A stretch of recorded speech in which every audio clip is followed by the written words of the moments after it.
During this series, we have looked at the principles the scriptures teach in relation to giving to fulfill God's purposes and calling on our lives as His people. We are called to give as a response to what God has given to us. We have seen that giving is a responsibility within the family of God. And as in the family, those in leadership should set an example. So our 10th principle is that those in community and in ministry leadership should set an example of leadership in giving. This principle is commanded in tithing and demonstrated in free will offerings for major projects.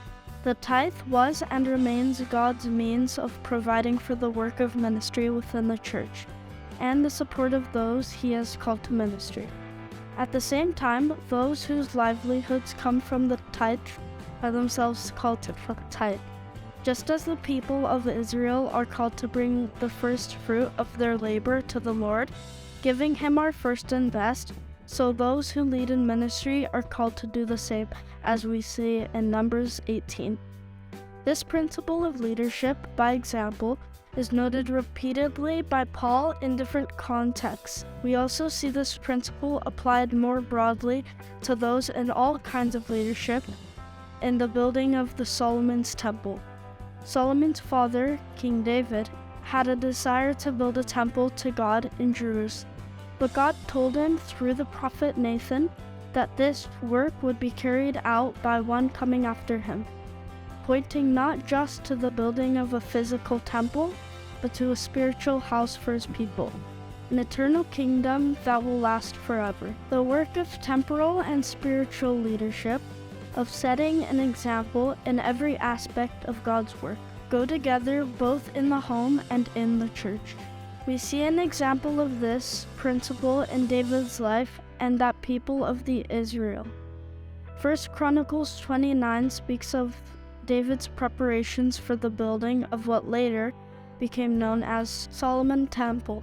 In verse 5, he encourages the leaders and people within the community to share in this work of giving, who then will offer willingly, consecrating himself today to the Lord.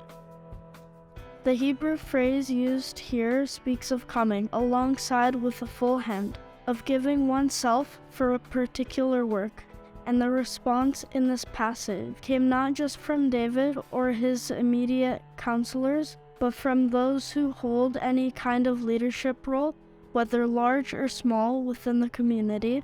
For those who are in formal positions of the church leadership, the application of this principle is clear. What we ask others to do, we should be committed to doing ourselves. The same principle applies to those whose leadership roles may be less visible, but still involve setting an example in our ministry and service to others. You may ask, if giving is to be done in secret, how can I set an example?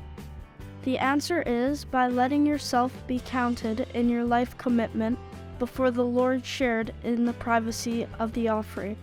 As each of us does our part in building up the body, we bear testimony to God's work and through us. One sows, another waters, but as the Lord works within each one of us, it is He who gives the increase. May the living water of the Holy Spirit work in each of our hearts to produce fruit that is pleasing to Him and blessing to others.